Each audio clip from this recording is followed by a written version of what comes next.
Hello everyone, I, Aditi Ghosh, welcome you all to today's lecture on communication, which is included in Unit 1 of AEC paper, second semester. So, first of all, let's first understand what is communication, Jugajug, isn't it?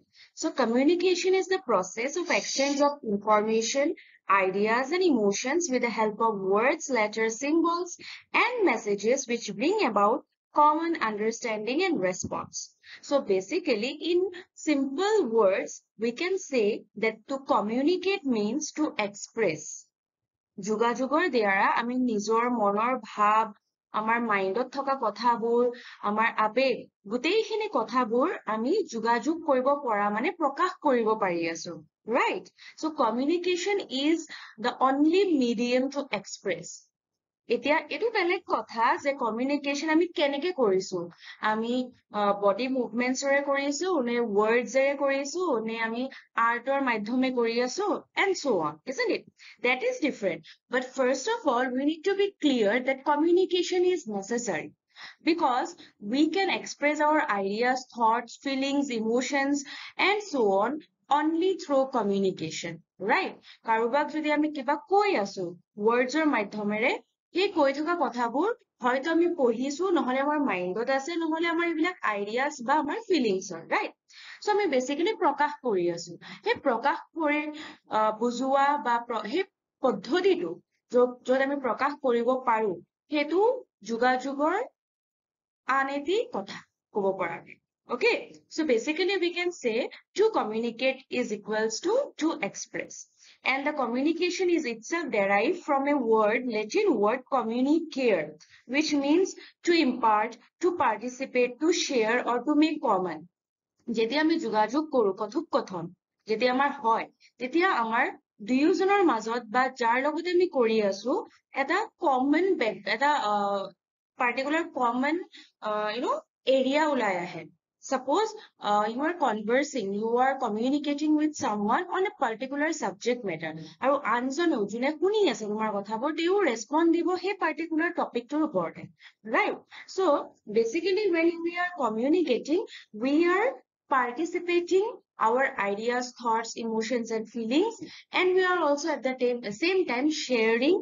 imparting and making it common together karon ami jeta communicate koru speaker jon aru receiver jonar majot eta commonality ulai ahe common area ulai ahe kotha patibor par right so that is what is communication so it's not mentioned in the screen but just to remember to communicate means to express what we are going to express our thoughts emotions feelings words and so on okay so what are the elements of a communication process যোগাযোগৰ এটা particular process থাকিব right কি element থাকে তা প্ৰথমটি হল sender তাৰ মানে জুনে the person who wishes to send the information or idea to others for example in this particular moment I am the sender I am the speaker because মই এই কথাবোৰ মই কৈ আছো আৰু my audience my viewers are listening to it so I am the sender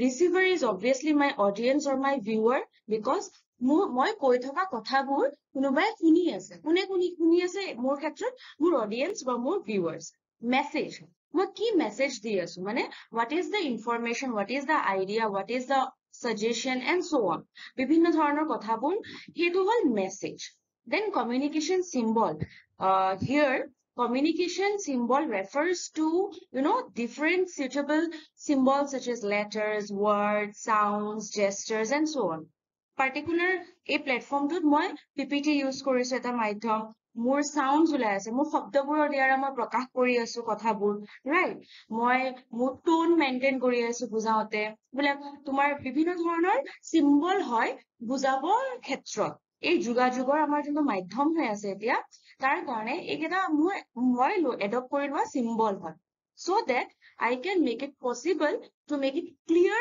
on my viewers part of listening next is channel কি channel আমি টেলিফোনত কথা পাতিছো নে আমি মেইল সার্ভিসত কথা পাতিছো and so on okay in this case we are talking with each other, we are communicating, though it's a one-sided communication, obviously in our case, because মই ইয়াত কথা পাতি আছো, মই ভাবি লৈছো যে মোৰ আগত কিছুমান readers আছে বা মোৰ students বহি আছে আৰু মই তেনেকে বুজাই আছো, so it's totally on another level. But যিকোনো যোগাযোগৰ ক্ষেত্ৰত আমাৰ channel লাগে, মানে আমি মেইলতো কথা পাতিব পাৰো, মেছেজতো কথা পাতিব পাৰো, টেলিফোনতো কথা পাতিব পাৰো, isn't it? So সেই different channel টো হ'ল আমাৰ কমিউনিকেশ্যন চেনেল, য'ত নেকি ৰিচিভাৰ আৰু চেণ্ডাৰৰ মাজত এটা চেনেল ক্ৰিয়েট হয়, যে চেণ্ডাৰ জনে ৰিচিভাৰক মেছেজটো কেনেকে দিছে, টেলিফোনত দিছে নে মেইলত দিছে নে লেটাৰত দিছে নে ওৱান টু ওৱান কনভাৰচেশ্যনত কৈছে নে so on.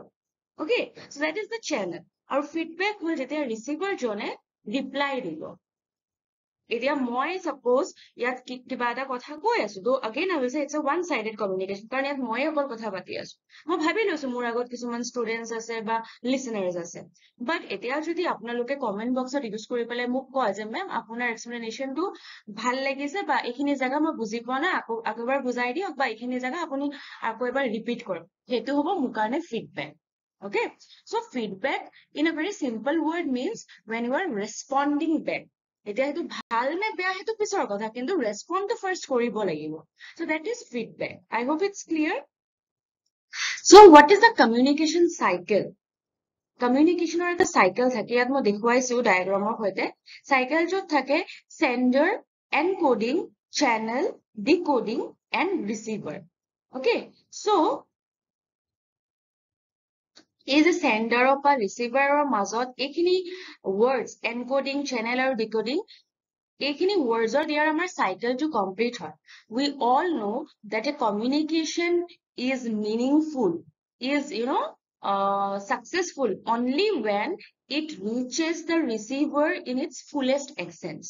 That means মই কিবা এটা কথা কলো যেনিবা এজ এ স্পিকাৰ, কিন্তু ৰিচিভাৰ জনে যদি বুজিয়ে নাপালে বা ধৰিবই নোৱাৰিলে মই কি কথা কৈ গলো, বা বিভিন্ন ধৰণৰ বেৰিয়াৰ হ'ব পাৰে কথাটো বুজি নোপোৱাৰ বাবে, সেই যদি বাট যিকে নহওক মানে ৰিচিভাৰ জনে যেতিয়ালৈকে বুজি নাপাব বা যেতিয়ালৈকে মই কোৱা কথাবোৰ ডিৰেক্টলি তাত ৰিচিভাৰ জনৰ ওচৰত গৈ নাপাব, কমিউনিকেশ্যন চাইকেলটো কমপ্লিট নহব, মিনিংফুল নহব আৰু সাকসেসফুলো নহব, ৰাইট? তাৰে বাবে সেন্ডাৰজন, স্পিকাৰজন যোনে মানে মেছেজ পঠাই আছে, তেওঁ যোনখিনি কথা মেছেজ বা ইনফৰমেশ্যন পঠিয়াইছে সেইটো হ'ল এনকোডিং, কাৰণ মই কৈ যোৱা কথাবোৰ প্ৰথমতে এনকোড হৈ আছে, মানে মই যেনেকে বুজি পাইছো মই তেনেকে কৈ গৈছো যিকোনো চেনেলৰ দ্বাৰা। চেনেলটো I hope everyone have understood, mail, telephone, one to one and online media and so' on.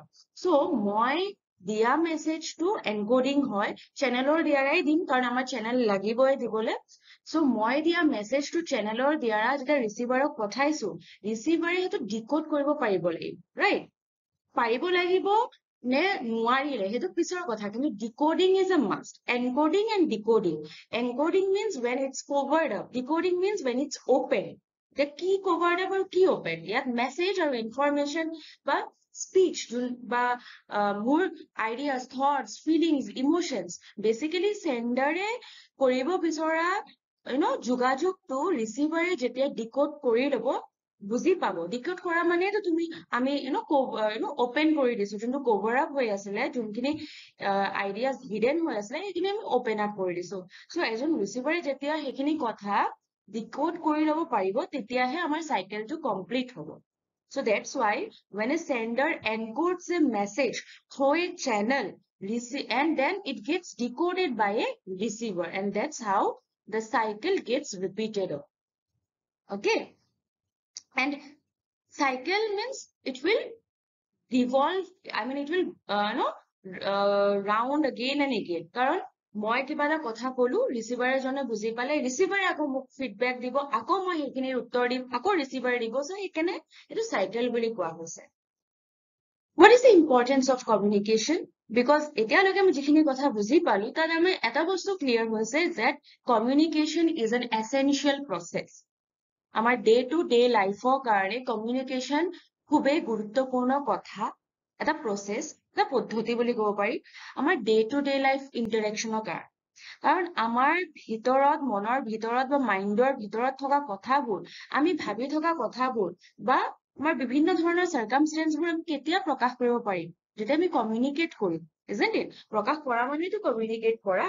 So সেইকাৰণে কমিউনিকেশ্যনৰ importance is a must. Importance of communication ক'ত আমাৰ where does it lie? কমিউনিকেশ্যনৰ ইম্পৰ্টেন্সটো আমাৰ বিহেভিয়ৰত আছে, আমাৰ ইনফৰমেশ্যনত আছে, and it is not successful until we achieve our goal. সেই communication চাইকেলটো কথাই ইয়াত ৰিপিট কৰা হৈছে, যেতিয়ালৈকে আমি ক'ব বিচৰা কথাবোৰ আমাৰ ৰিচিভাৰজনে ডিকোড নকৰে তেতিয়ালৈকে আমাৰ প্ৰডাক্টিভ কমিউনিকেশ্যন নহব। এতিয়া মই ইয়াত again I will say through this one-sided communication I have been trying to make my audience, my viewers understand about this particular lecture, but it is not successful, it is not complete until and unless I receive a feedback from my viewers and audience.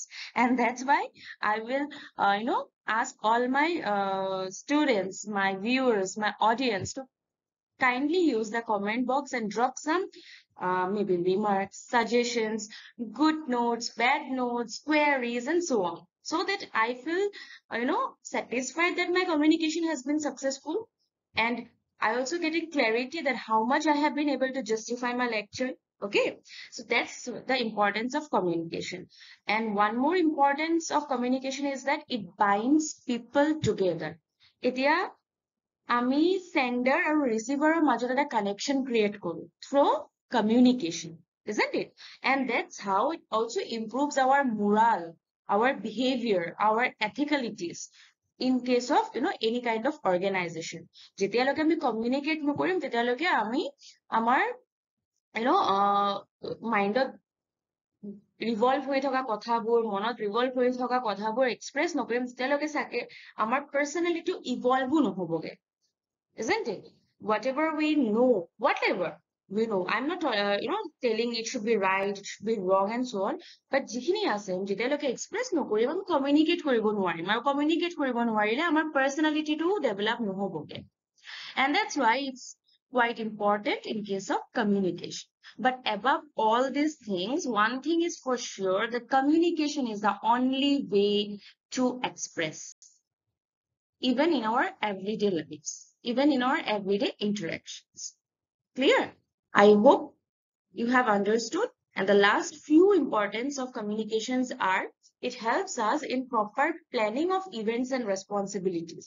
That means communication helps us, to plan properly, to take up responsibilities properly, and to develop coordination, among employees. That employees অকল কাম কৰা work space কথাই কোৱা নাই।